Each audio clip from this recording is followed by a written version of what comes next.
La bonne info, c'est à la bonne heure sur GTV. Bonsoir à toutes et à tous et bienvenue dans l'actualité de ce mardi 21 mai 2024 dont voici les titres. Cérémonie de lancement officiel des systèmes d'information intégrés au ministère de la formation professionnelle. C'était ce mardi en présence du ministre Mamadou Moustapha Sarré qui reviendra sur le sens de cette innovation digitale.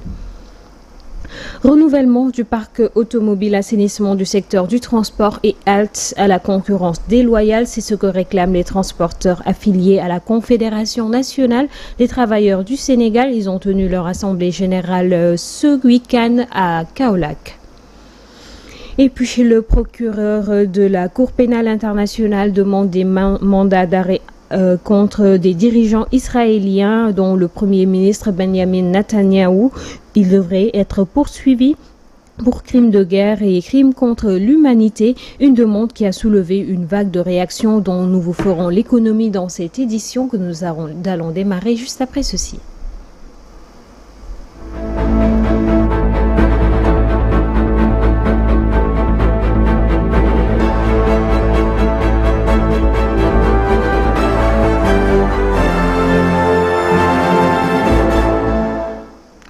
Un immense plaisir de vous retrouver, fidèles téléspectateurs de Global Télévision, dans cette édition que nous démarrons avec cette note de brève. Le nouveau gouvernement sénégalais doit donner la priorité à la liberté des médias. L'international Peace Security et ses partenaires soumettent une lettre au président nouvellement élu, l'appelant à des mesures pour sauvegarder la liberté de la presse et la sécurité des journalistes.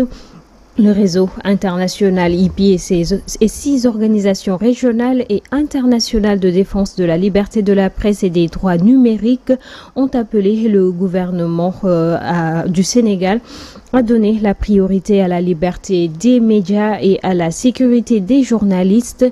Les organisations ont lancé cet appel dans une lettre adressée au président de la République Bassirou Diomaye Diakhar Faye, élu en mars 2024, le premier ministre Ousmane Sonko, le ministre de la Communication Alioune Sall et le ministre de la Justice Ousmane Diagne.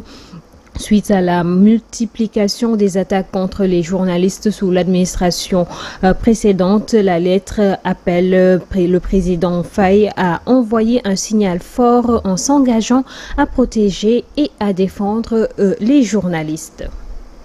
Et puis, titre dans cette édition, outiller les jeunes pour permettre de s'insérer dans un univers économique. C'est tout le sens de la cérémonie de lancement officiel des systèmes d'information intégrés du ministère de la formation professionnelle. Des solutions digitales vont aussi permettre aux agents du dit ministère dans l'aide à la décision. Si l'on en croit le ministre Mamadou Moustapha Sarré, il est au micro de Ndella Ndiaye. Le gouvernement s'est engagé à faire de la formation professionnelle un pilier essentiel de l'industrialisation, de la valorisation des ressources et de l'amélioration de l'employabilité conformément aux nouvelles orientations stratégiques. Cette vision est en parfaite cohérence avec l'objectif de développement durable 4 des Nations Unies, visant à accroître considérablement le nombre de jeunes et d'adultes disposant de compétences techniques et professionnelles pour l'emploi et l'entrepreneuriat.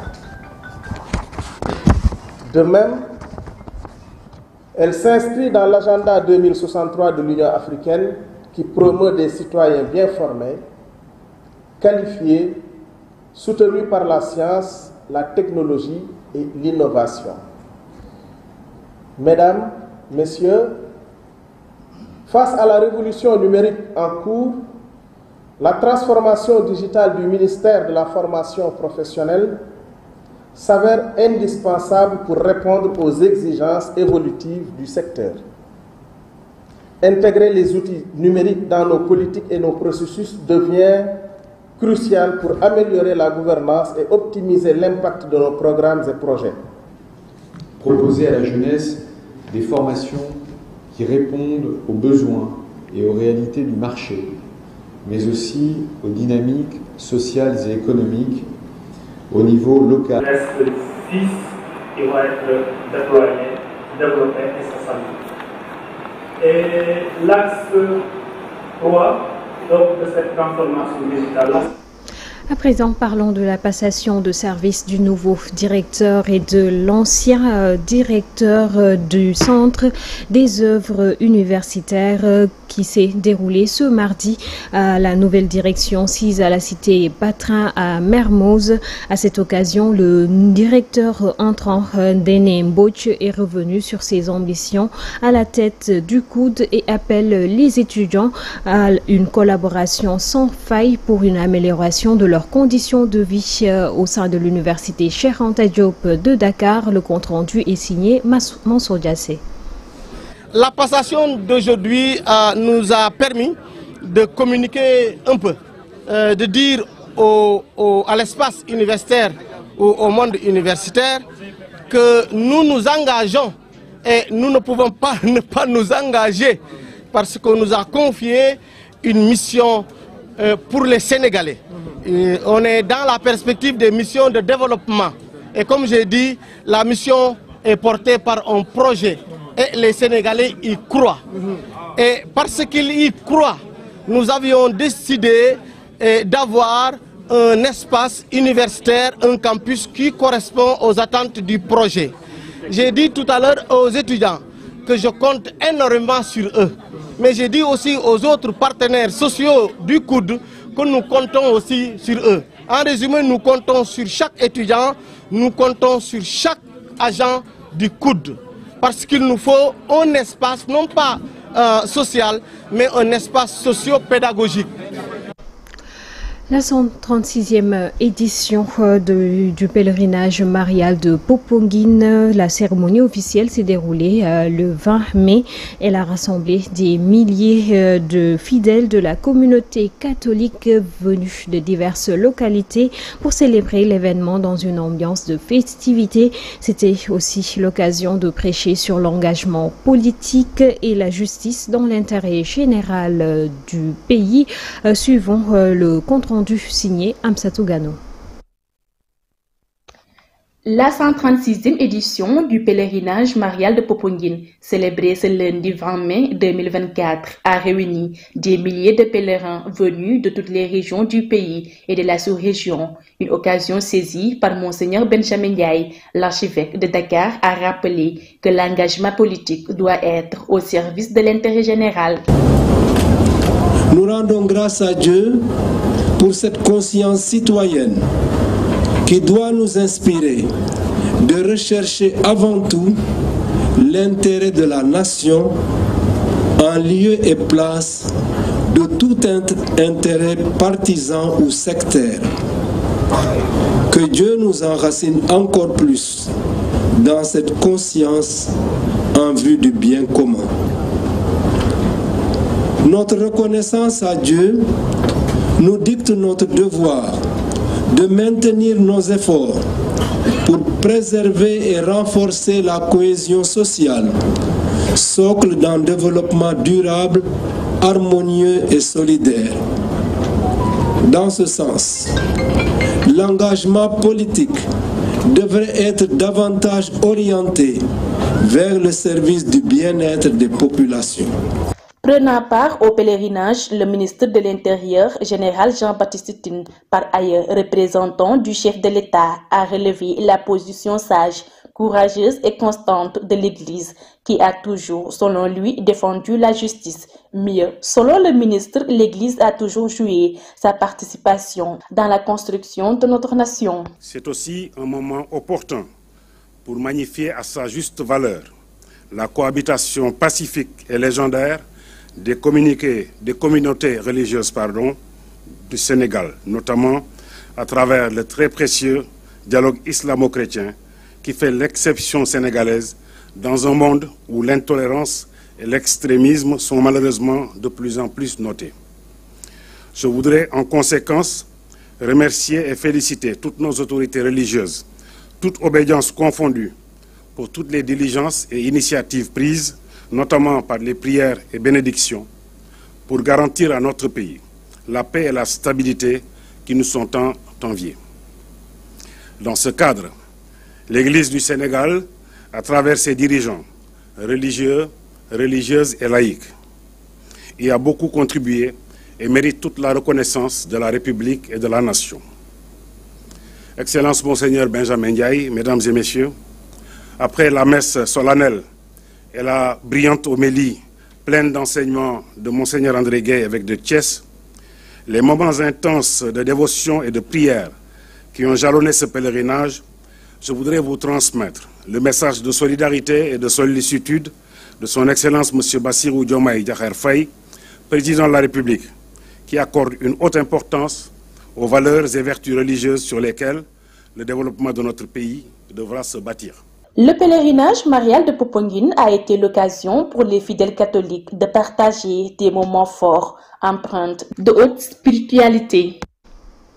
Les transporteurs routiers affiliés à la Confédération nationale des travailleurs du Sénégal, CNTS, ont fait un plaidoyer au cours d'une assemblée générale qu'ils ont tenue ce week-end à la Chambre de commerce, d'industrie et d'agriculture de Kaolack.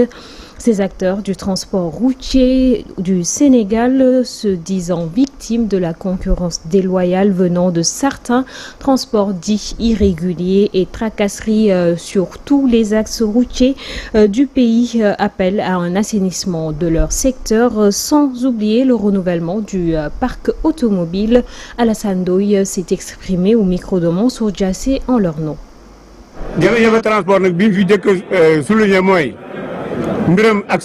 Parmi les problèmes dans le secteur du transport, on peut citer les accidents routiers qui aujourd'hui sont fréquents et interpellent tout le monde, surtout nous les chauffeurs parce que nous sommes les plus indexés. Mais ce qu'il faut savoir, c'est que dans chaque domaine, il y a des brebis galeux que l'État même ne peut pas identifier, de même que les forces de l'ordre. Mais nous qui les côtoyons, nous pouvons vite fait les identifier. C'est d'ailleurs pour cette raison que nous demandons à l'État d'assainir le secteur, mais en étant en collaboration avec nous les assermentés du métier. Force est d'admettre qu'il y a un désordre total dans ce secteur qui même fait fuir certains chauffeurs. Aujourd'hui, on ne sait pas qui est transporteur et qui ne l'est pas, mais aussi les clandestins nous fatiguent, sans oublier le renouvellement du parc automobile. À l'international, les autorités iraniennes ont annoncé officiellement ce lundi la mort du président Ebrahim Raïssi et du ministre des Affaires étrangères Hossein Amir Abdollahian dans un accident d'hélicoptère survenu dimanche après 12 heures plutôt de recherche. L'hélicoptère avait d'abord disparu le dimanche 20 mai avant d'être retrouvé. L'Iran décrète ainsi 5 jours de deuil. Cette annonce ouvre ainsi une période d'incertitude politique en Iran, un acteur majeur au Moyen-Orient, région secouée par la guerre dans la bande de Gaza entre Israël et le Hamas. Aïssa Touba. Le président iranien Ebrahim Raïssi est finalement décédé avec son ministre des Affaires étrangères après un accident d'hélicoptère survenu dans le nord-ouest de l'Iran. C'est ce qu'a confirmé un communiqué du gouvernement après des heures de démenti, d'informations contradictoires et d'euphémismes. L'accident est survenu le dimanche 19 mai, alors que d'importants moyens ont été déployés pour retrouver l'hélicoptère. Depuis l'annonce de sa disparition, des opérations de recherche des 40 équipes de secours du Croissant-Rouge déployées dans la zone compliquée plus tard par un épais brouillard. Âgé de 63 ans, l'ayatollah Raïssi, toujours coiffé d'un turban noir et vêtu d'un manteau de religieux, était considéré comme un ultra-conservateur et un partisan assumé de l'ordre. Il dirigeait l'Iran depuis 2021 dans un contexte troublé de l'international et de contestation interne. Ces derniers mois, Ebrahim Raïssi s'était présenté comme un adversaire résolu d'Israël, apportant son soutien au mouvement islamiste palestinien depuis le début de la guerre, s'étant présenté comme le champion des classes défavorisées et de la lutte contre la corruption. Ebrahim Raïssi avait été élu le 18 juin 2021. Dès le premier tour, il avait succédé au modéré Hassan Rouhani, qui l'avait battu à la présidentielle de 2017 et ne pouvait plus se présenter après 2 ans consécutifs. Selon les médias, le premier vice-président Mohamed Morbe prend l'intérim avant l'organisation d'une nouvelle élection. Celle-ci devra se tenir dans les 50 jours, selon la constitution iranienne. Pendant ce temps, le procureur de la Cour pénale internationale a demandé ce lundi des mandats d'arrêt contre le premier ministre israélien Benjamin Netanyahu et des dirigeants du Hamas pour des crimes de guerre et des crimes contre l'humanité dans la bande de Gaza.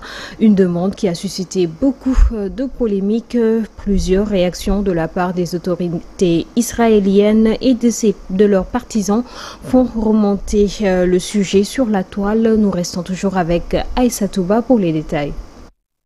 C'est le procureur de la Cour pénale internationale qui a demandé l'émission d'un mandat d'arrêt contre le premier ministre israélien pour des crimes de guerre et crimes contre l'humanité présumés commis dans la bande de Gaza. Une demande qui a suscité plusieurs réactions. Dans un communiqué, le ministre israélien des Affaires étrangères, Israël Katz, a parlé de décisions scandaleuses et de déshonneur historique pour la CPI. De son côté, le président américain Joe Biden a fustigé le mandat d'arrêt réclamé par le procureur de la CPI contre les dirigeants israéliens, estimant qu'aucune équivalence n'était possible entre l'Israël et le Hamas. Le premier ministre israélien lui-même dit rejeter avec dégoût ces mandats d'arrêt. D'autre part, le gouvernement sud-africain, l'un des principaux défenseurs de la cause palestinienne, a salué cette demande du procureur alors qu'il avait déjà porté plainte contre l'Israël devant la CPI, l'accusant de génocide. Toutefois, si les juges de la CPI décident d'émettre le mandat d'arrêt contre le premier ministre israélien, cela signifie qu'en théorie, n'importe lequel des 124 États membres de la CPI serait obligé de l'arrêter. S'il se rend sur le territoire, les juges indépendants de la CPI sont les seuls à pouvoir déterminer si les conditions sont réunies pour délivrer des mandats d'arrêt, précise le communiqué. Et c'est cette page internationale qui met un terme à cette édition. Merci de l'avoir suivi et excellente suite de programmes en compagnie de la Global Télévision.